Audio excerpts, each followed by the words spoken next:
What's up, everyone, and welcome to episode 195 of the podcast. Today, I want to talk to you about what I like to call a Zelda epiphany, right?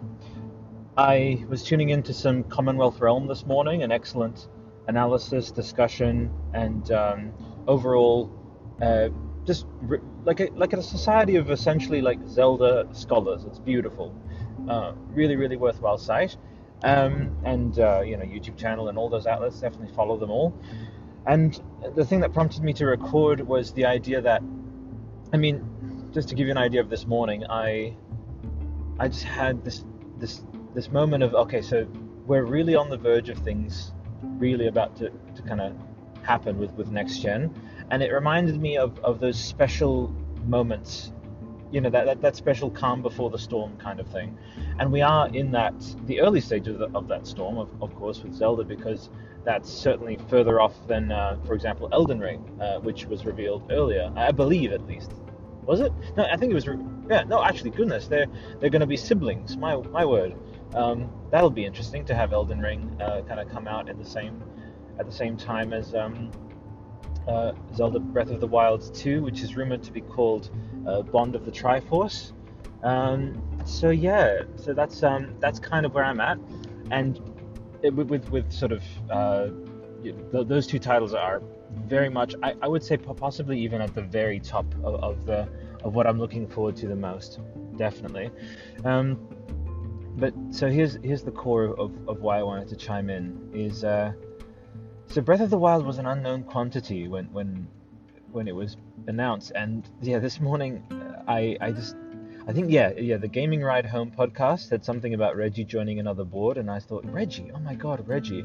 And then I thought of just how only 4 years in to that's right. So 2016 is when Breath of the Wild was announced, and so only 4 years in, Breath of the Wild has just become this beautiful staple of this art form's growth, and quasi presciently it was done in a confident but also humble but also very confident way. When Reggie said in this 2016 presentation, he said 30 years ago, Nintendo and the Zelda team released the very first Zelda, and it really redefined what that genre could be. And he said, and I believe that this title, referring to Breath of the Wild, could do the same. And I love that could. It's that little twinge of lovely humility there. If I was anywhere near the energy of that event, which now I just, especially with these COVID times, you think of, wow, everyone going back to conventions next year is just going to be so grateful to just see people again, But if you tuning in were anywhere near that event or at that event, like, it just feels as though you were there at the unveiling of, I don't know, Mario 64 or something, just something truly. And I just have to commend the Zelda team. The Zelda standard, I think I'm gonna call this title, this entry, this episode, because I've said this many times. I don't know if I've said it much on the show, but it certainly feels like I've said it. Maybe I've only said it in my mind. Anyway, so the Zelda series is, see what I mean? Like, speechlessness inducing, because what is it? It is a combination of ambition, the constant drive to innovate, cohesiveness, consistency, a sense of everyone deferring to this greater goal. There have not been any quote-unquote bum entries in the Zelda saga. Like, that's something else, that's really special. Like, Zelda didn't have a Spirits Within moment, which kind of buckled its rhythm and threw it off, and then we got 10-2, and we got some shaky entries after that, and Final Fantasy was never the same. But Zelda, I literally, when I even just say the word Zelda, like my chest puffs up with just that, wow, I can't believe that it's still this majestic,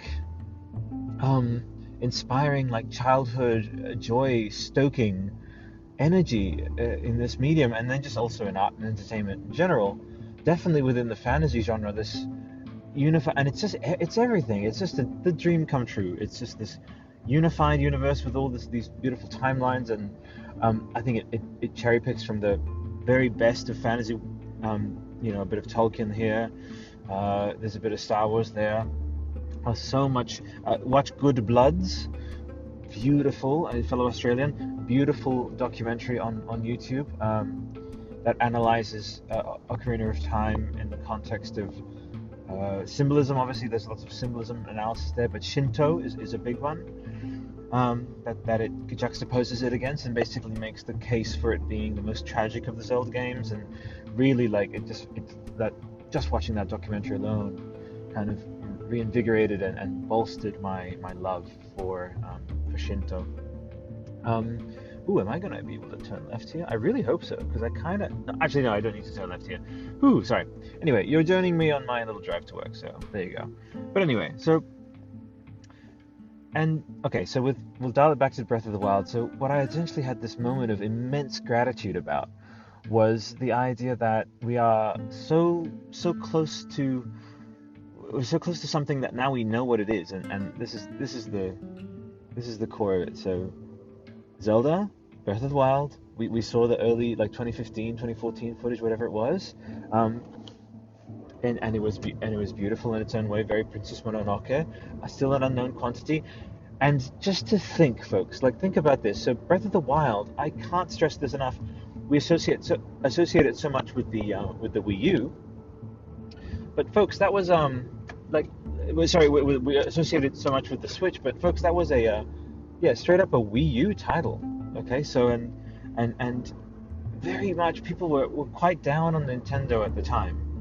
So it was quite rough, and so there was this beautiful sense of, appreciation, for Zelda, of course, as has always been, and Zelda has weathered, some tough times.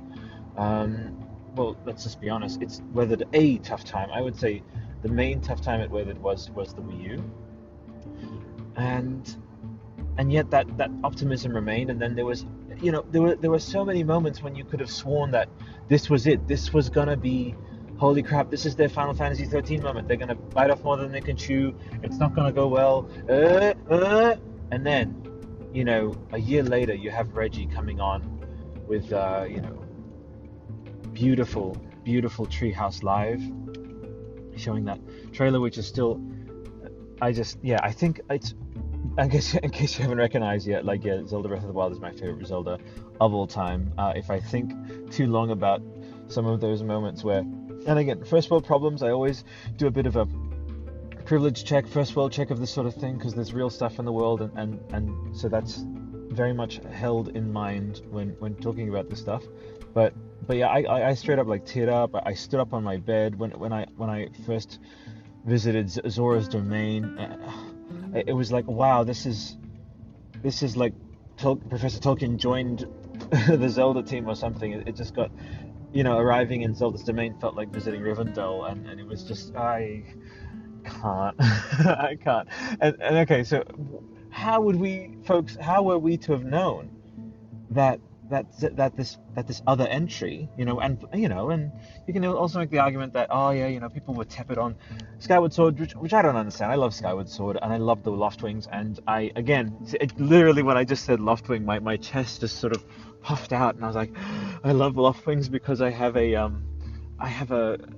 suppose you would call it, you can look through my Reddit post history for this kind of thing if you want, but so I during, okay, where to begin? So Toriko, as in Trico from The Last Guardian,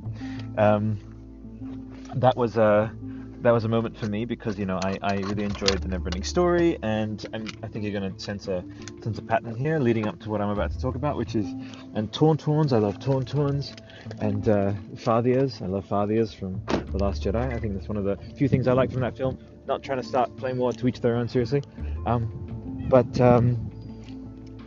but yeah, so when the loft wings were revealed, I was like, okay, so yes, you can officially say Albert really, really enjoys his companion slash mount in a title, in any form of art and entertainment storytelling, because I think there's something so, and I wrote it extensively about it. You can look through my Reddit post history, go try and maybe aim for around 2017, but I went on a big analysis of what does the companion slash fantasy mount signify. It signifies the boy and his beast, that kind of, or little girl and his beast, or her beast, or little child and their beast. It's an archetype in mythology, and certainly in art, entertainment, storytelling, fantasy. And look at He-Man with Battle Cat, and it's just, yeah, okay. So what it is, it's as a kid, we there's that whole thing of being bullied, and that whole thing of being a bit powerless because you've got your parents and stuff, and just that notion, and that BFG fits into this a little bit with the Roald Dahl thing. Definitely Clifford the Big Red Dog.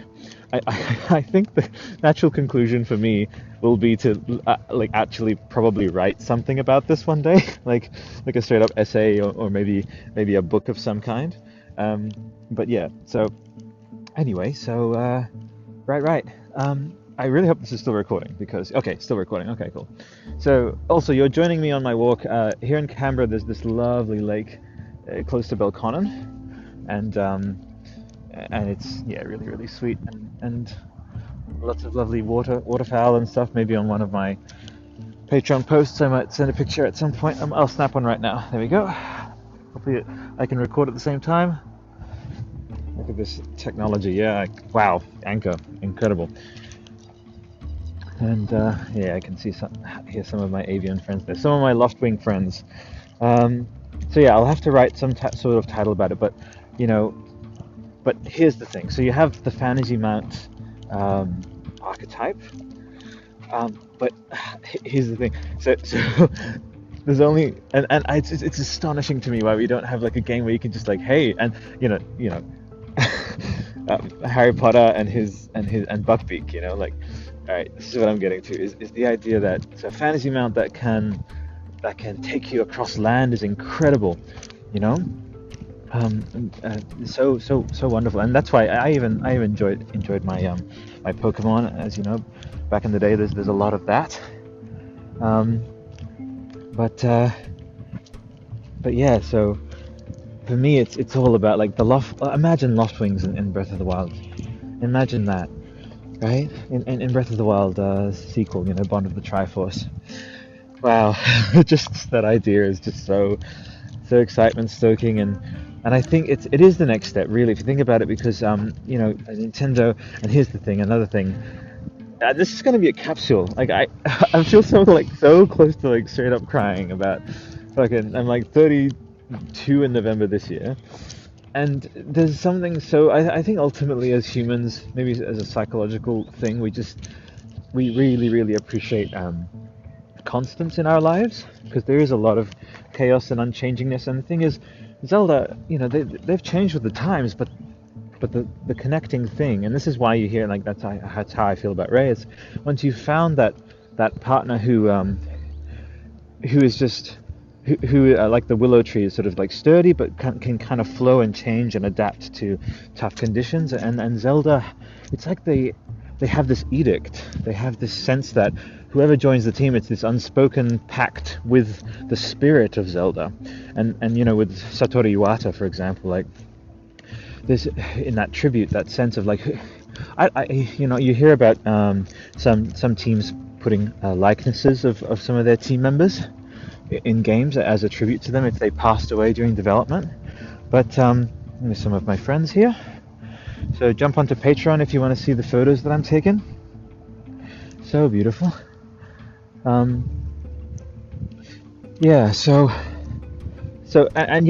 like, not only that, there was this beautiful tribute to a Satoru with the Satori, which is the Lord of the Mountain.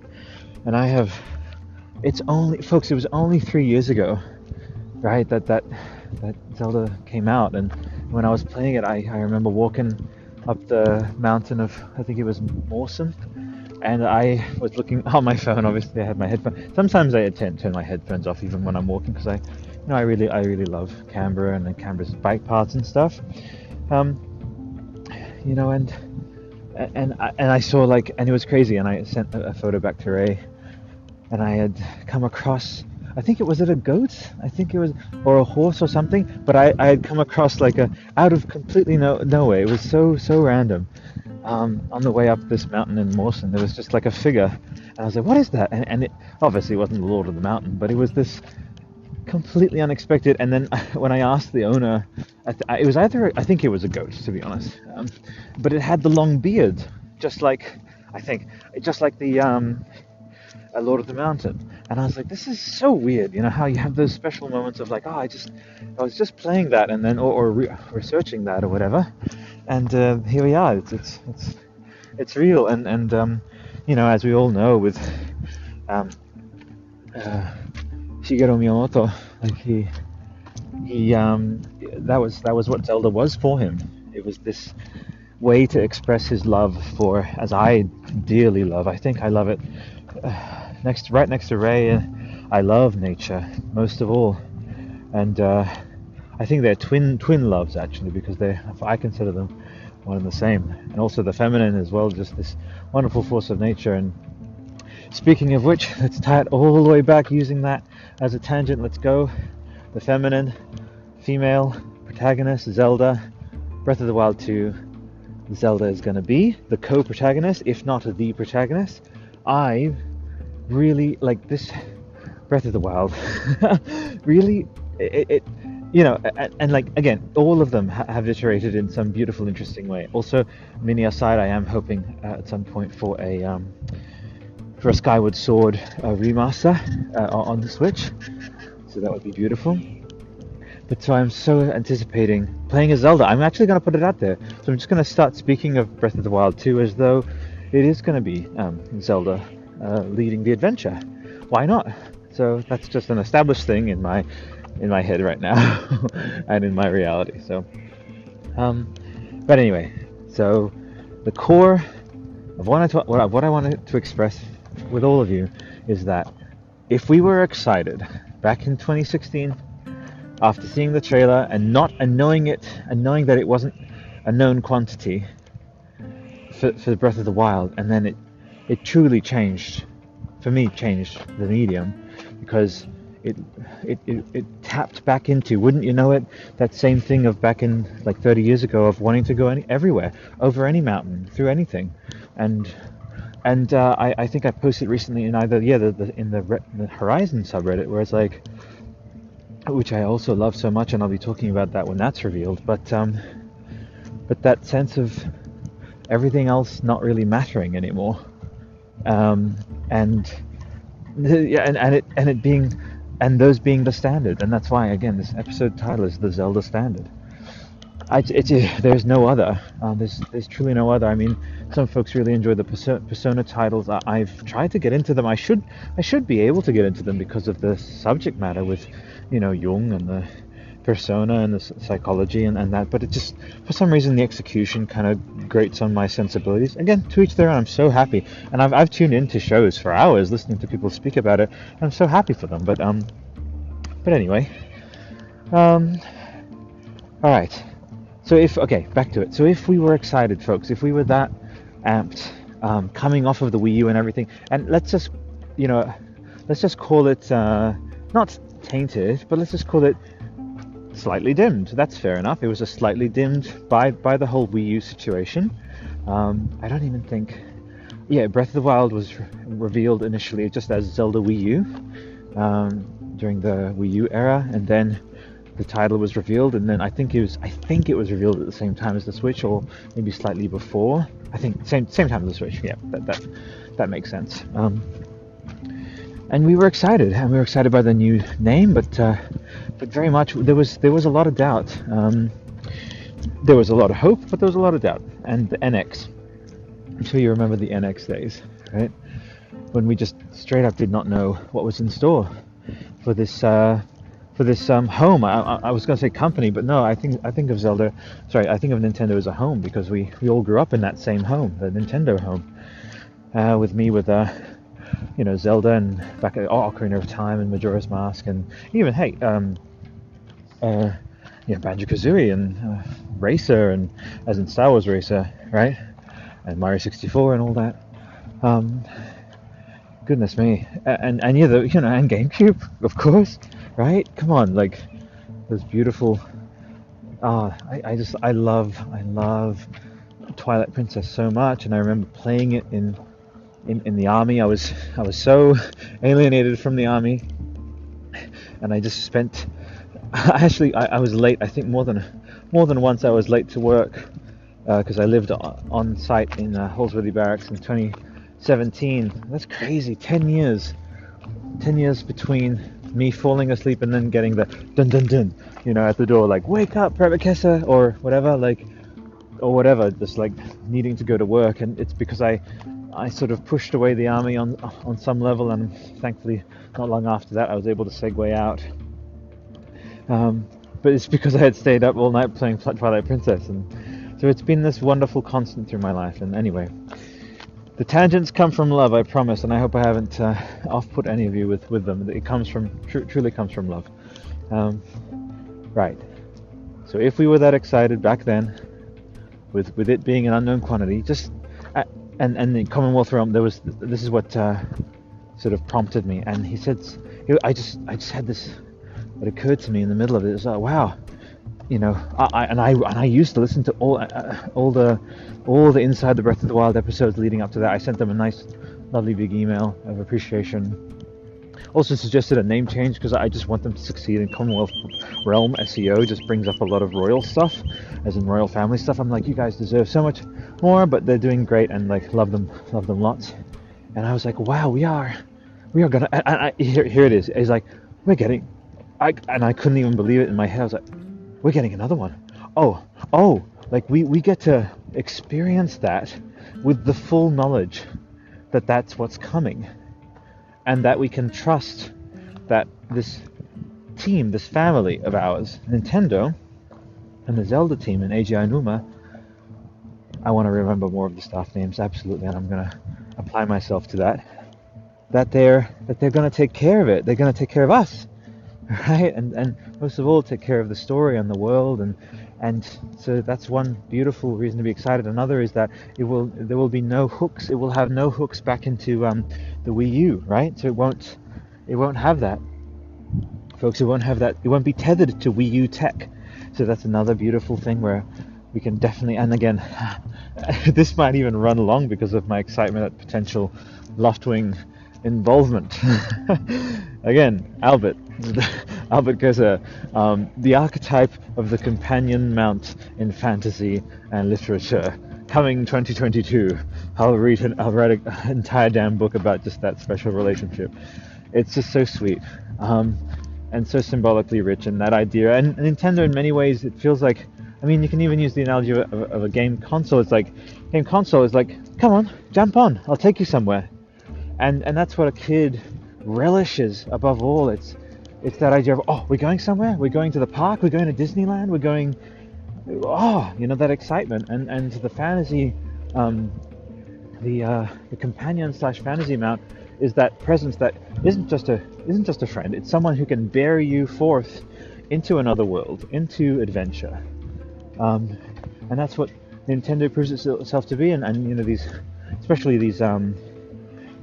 I can't even believe it. Talk about Ghost of Tsushima. You saw my my reaction if you saw it on YouTube. My goodness, the dream continues, basically. My word. And so I just had that thought of like, no, wow, another one is on the way, and we know what's coming, and the excitement just absolutely decimated me. It completely demolished me just in that moment, and I just, boom, on the way. I throughout this recording, I was on the road, and then I parked and walking now, and I'm about 10 more minutes, maybe 15 more minutes to my desk. And you know what I mean? Like that's special, yo. It really is so special. So yeah. Now I just want to talk about loft wings. Okay, let's just get. All right, so okay, so you have your loft wing, and you're able to, I don't know, change the feathers, I suppose, or I don't know, name it. Everything you're able to do with a horse, yeah, you can absolutely do with loft wing. Wouldn't that be amazing? Like, think about that for a second. Also, I'm just taking a moment to take a photo. Such a beautiful day. Look at that. And this is why I park close to the edge of the water. Again, head over to Patreon if you want to see these. My word. Oh, I'm sorry about the construction. I'm keeping the microphone like a bit close to my face now, so that, oh, little ducklings. There you go.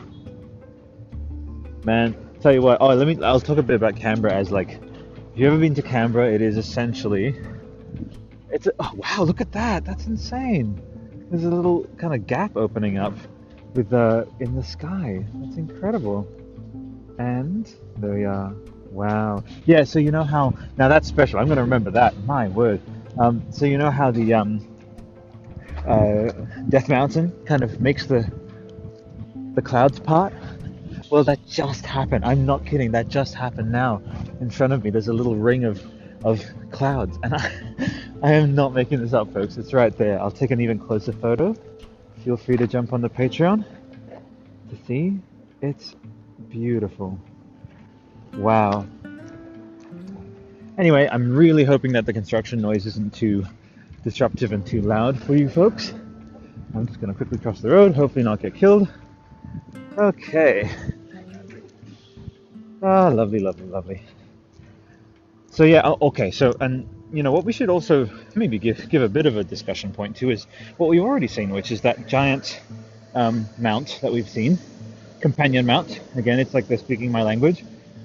I don't take for granted at all that I have in my life, as well as Ray and nature, these situations just like the Order 1886, where it's like that directly came from who I am and what I love. And when I saw that particular aspect of the Breath of the Wild 2 trailer with the large kind of bison rhino style mount, all sorts of thoughts came into my head, and it could just be a cinematic, and that's just a one-off character.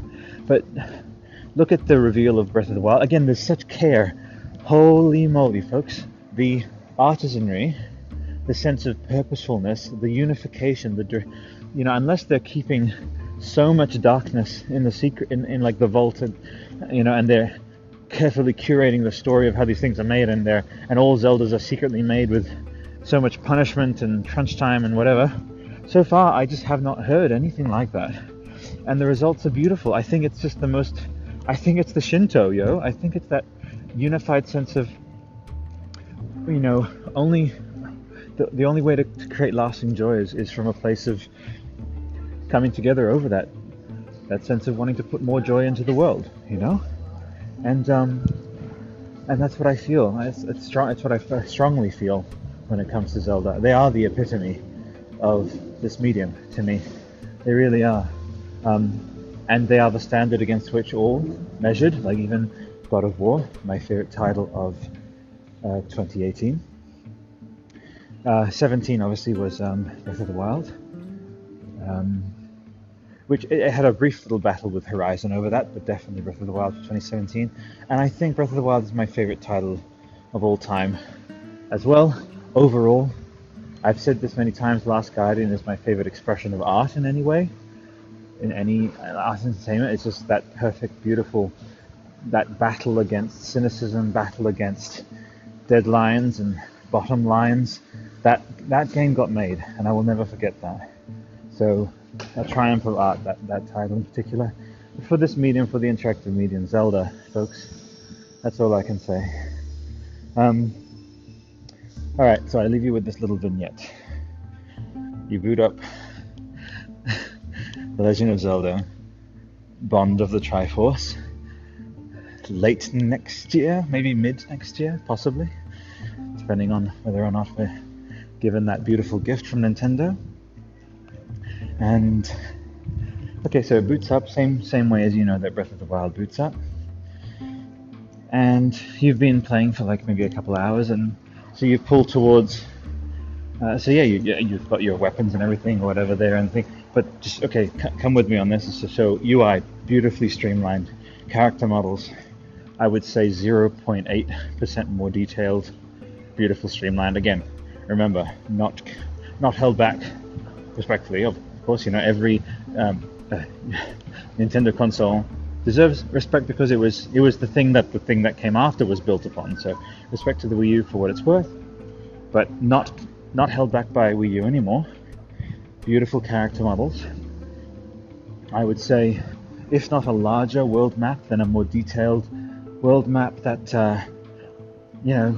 goes literally in depth, which is dungeons, folks. So and so we had obviously the shrines, and those were dungeons of a sort, but no, we're gonna have full, beautiful, proper explorable dungeons. We're gonna have these incredible, and just come with me on this journey of this mind's eye journey of think of some of those bosses, think of some of those creatures, and then also the plot as well. Like, that's going to be so intriguing to see, because it is, I believe, alongside Majora's Mask, a direct sequel.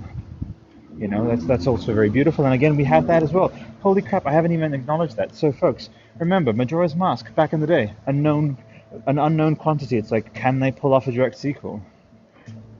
And then I believe they did also with some of that with the Wind Waker kind of mini collection, right? The Wind Waker kind of, I think there's even a trilogy if you think about it. The Wind Waker, Spirit Tracks, and Phantom Hourglass. So that's something that we can again have this sense of like, oh, okay, so it's like you were excited when mom and dad, or whoever was driving you to this unknown place, and then you discover it's Toys R Us, or I don't know, a beautiful new restaurant, Sizzler or something, right? And so then you get excited when you arrive, because it's this thing that proves itself to you in the moment to be exciting and thrilling and so memorable, unforgettable. And then when your parents, whoever, come by and say, hey, jump in the car, and so you immediately know, and so the excitement is triple-fold. As a kid, again, what I resonate with so much is that idea of non-jadedness, that idea of when something happens again, it should be cause to be more excited, not less excited, and to be appreciative and not questioning, and to be just simply grateful, because gratitude creates in game makers the sense that they want to honor that gratitude. It's not something that, like, the truth of it, folks, is like you can't let cynicism just rule over you and buy into that idea that, oh, if we show cynicism, that's going to be their motivation. Remember, the best drama as fuel is unsustainable, and it hurts. It's like acid. If it's held inside, it just burns the container, that's it, and then it just doesn't help anybody. Again, I'm a former PTSD / social anxiety disorder having tattooed dude who was in the army and some crazy stuff. I basically got shot at in the army. Like, it was pretty crazy. That was like over 10 years ago. And I had to connect with that and be present with that and attend to what that needed, and connected and stayed present, and I never dipped too far into that darkness, because it's just not a good place to be in. So as with Zelda being this wonderful tonic to this panacea, this remedy to jadedness, that's what you need, folks. That's what we need to embrace, and Zelda really is the embodiment of that within this medium. So, and the embodiment of the medium overall to me. So, anyway, I've arrived at the office. So, you'll join me in the elevator. Luckily, recording a show isn't dependent on. Join me in the elevator. Welcome. Isn't dependent on.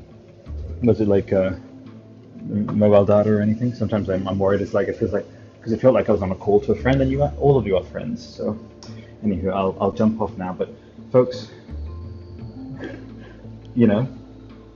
fly along with me on a loft wing someday. Let's go into the future of this medium and into our own lives. It's going to be great. All right, folks. Until next time. Bye for now.